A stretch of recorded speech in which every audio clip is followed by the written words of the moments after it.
Assalamualaikum warahmatullahi wabarakatuh. Shalom. Om Swastiastu, Namo Buddhaya, salam kebajikan dan salam sejahtera untuk kita semua. Saya Syarifah ini dengan NIM 2305015 dari jurusan S1 Teknik Industri Angkatan 2023. Pada kesempatan kali ini saya akan menjelaskan mengenai Fisika Dasar 1 Materi Gerak Peluru atau F1. Yang pertama ada abstrak. Gerak peluru adalah suatu fenomena yang terjadi ketika suatu peluru atau proyektil bergerak dengan kecepatan tinggi melalui udara. Gerak peluru merupakan salah satu aspek penting dalam balistik dan pemahamannya tentang fenomena ini sangat penting dalam perancangan senjata api dan peluru. Gerak peluru dapat mempengaruhi akurasi tembakan dan jarak jangkauan proyektil. Kata kunci gerak peluru, balistik, kecepatan tinggi peluru, dan jarak jangkauan. Selanjutnya itu adalah latar belakang. Gerak peluru adalah gerak yang dilakukan oleh suatu objek yang ditembakkan ke udara dengan kecepatan awal tertentu. Gerak peluru merupakan kombinasi dari gerak horizontal dan gerak vertikal. Gerak horizontal tidak terpengaruh oleh gaya vertikal dan tetap konstan sepanjang perjalanannya. Sementara gerak vertikal dipengaruhi oleh gaya gravitasi dan mengikuti pola gerak jatuh bebas gaya. Jarak horizontal yang ditepati oleh peluru dapat dihitung oleh rumus persamaan jarak tempat horizontal, yaitu jarak horizontal sama dengan kecepatan awal dikali waktu terbang. Gerak peluru memiliki banyak aplikasi dalam berbagai bidang seperti fisika, militer, dan teknologi. Adapun tujuannya, yang pertama, memahami dan mendeskripsikan gerak peluru dengan baik. Yang kedua, memahami hubungan antara waktu peluru di udara dengan kecepatan awal. Yang ketiga, memahami hubungan antara kondisi awal dengan lintasan peluru. Selanjutnya mengenai permasalahan.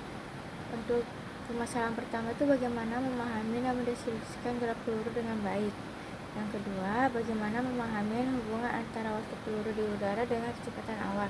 Yang ketiga, bagaimana memahami hubungan antara kondisi awal dengan lintasan peluru. Adapun dasar teori.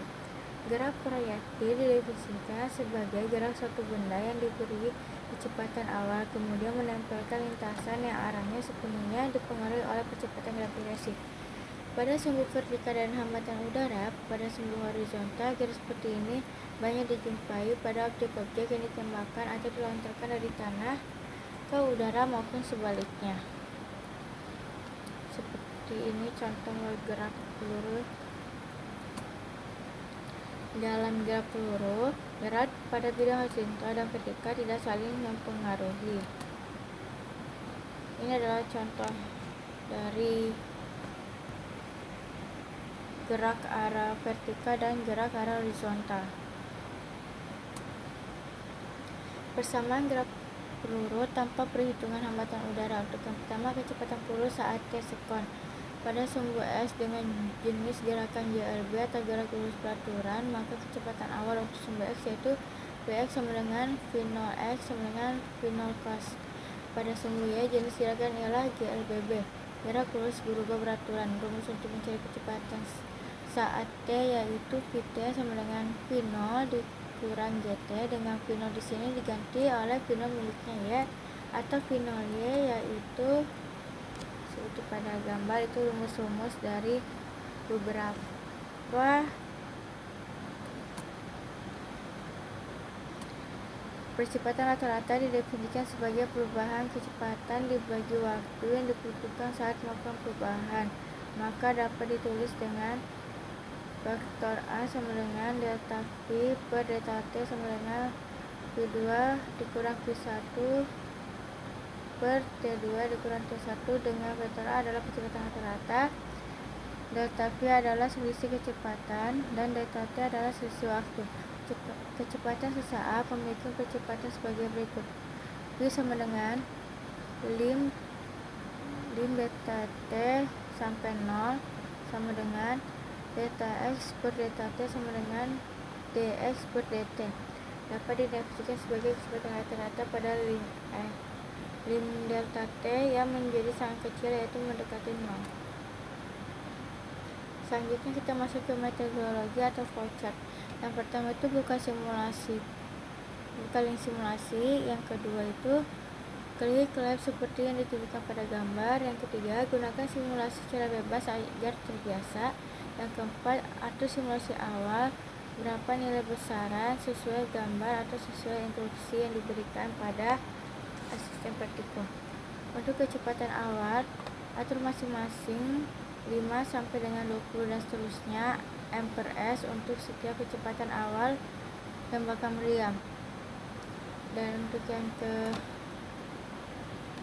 keenam, catat data yang diperoleh pada tabel 1.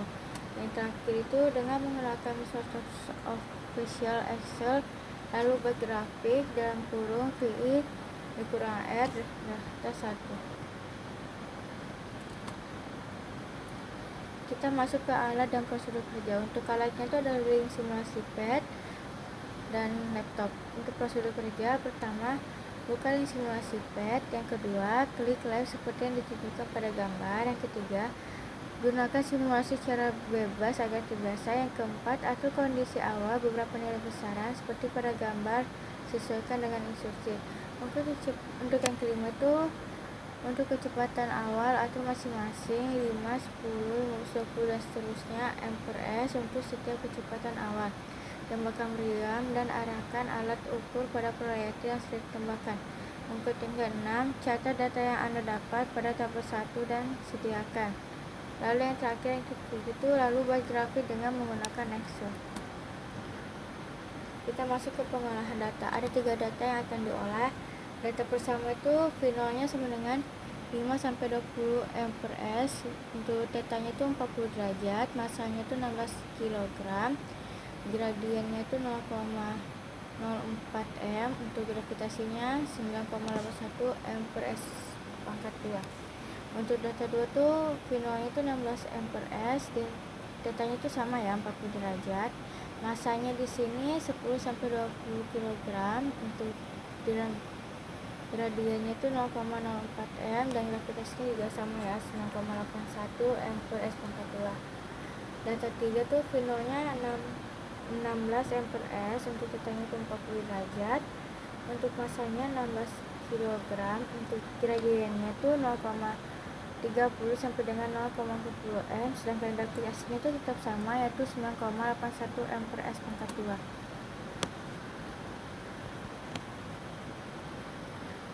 Analisis data.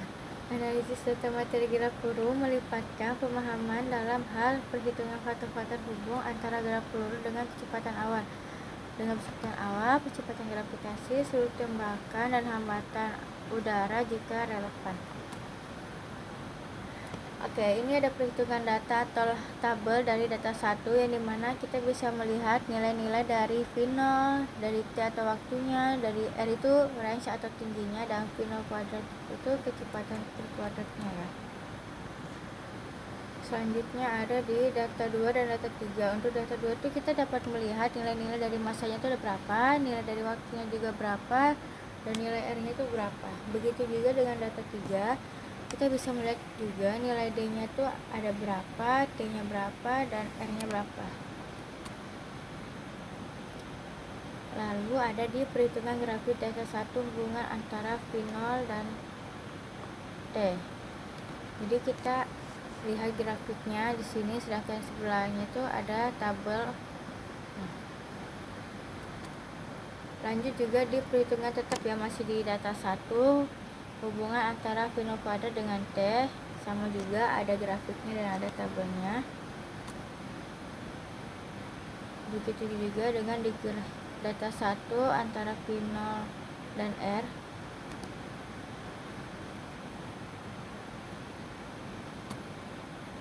Kita masuk ke perhitungan grafik data 2 hubungan antara M dan T, yang dimana kita bisa lihat bahwa grafiknya itu lurus sejajar dengan angka 2. Dan begitu juga dengan tabelnya kita bisa lihat waktunya tuh atau T-nya tuh sama semua, yaitu 2,1 ya. Lanjut ke perhitungan grafik data 2 hubungan antara M dan R. Kita bisa lihat sini R-nya tuh tetap ya, 2,57 m, sedangkan grafiknya sedikit mau ke atas. Lanjut ke hubungan grafik data 3 antara D dan T. Sama juga seperti sebelumnya bahwa T-nya tidak berubah, yaitu 2,1, dan grafiknya juga sejajar, yaitu angka 2. Perhitungan grafik dari 3 antara dan R. Sama juga R-nya tetap. Oke, selanjutnya kita masuk ke perhitungan regresi linear R, yang dimana di sini di tabelnya kita bisa melihat nilai N itu ada berapa, X atau V0-nya berapa, Y dalam kurung R-nya itu berapa, X kuadrat atau V0 kuadrat nilai-nilai itu seperti apa, dan yang terakhir itu X dikali Y dalam kurung V0 dikali R. Bisa dilihat ya. Ini ada rumus-rumus dan cara mencarinya. Rumusnya tuh A1 sama dengan M sigma I sampai dengan 1 X1 dikali Y1 dikurang, bisa dilihat, dikurang sigma I sampai 1 X1 dikali sigma N I sama dengan 1 Y1 per N sama dengan sigma I sama dengan 1 X pangkat 2 dikurang sigma N 1 I sama dengan 1 X1 dalam tutup kurung pangkat 2. Baru kita masukkan angka-angka yang sudah kita dapatkan sebelumnya dari data 1, data 2, dan data 3. Masuk ke perhitungan regresi linear R. Di dalam regresi linear R ini kita bisa melihat nilai N-nya juga ada berapa, nilai X-nya itu berapa, nilai Y. Karena tadi nilainya sama dengan R, di sini nilai Y-nya sama dengan T, jadi bisa dilihat beberapa nilainya. Dan ini rumus dan angka-angka yang sudah dihitung ya.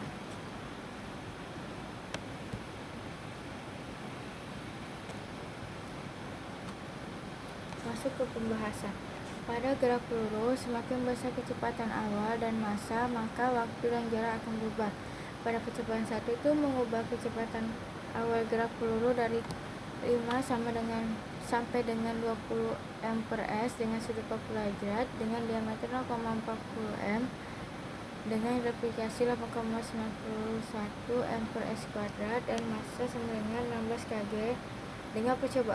Dengan melakukan percobaan beberapa kali, dapat disimpulkan bahwa kecepatan awal sangat berpengaruh terhadap waktu pada percobaan kedua, yaitu mengubah massa dari 16 kg dengan kecepatan awal, sudut, massa, diameter.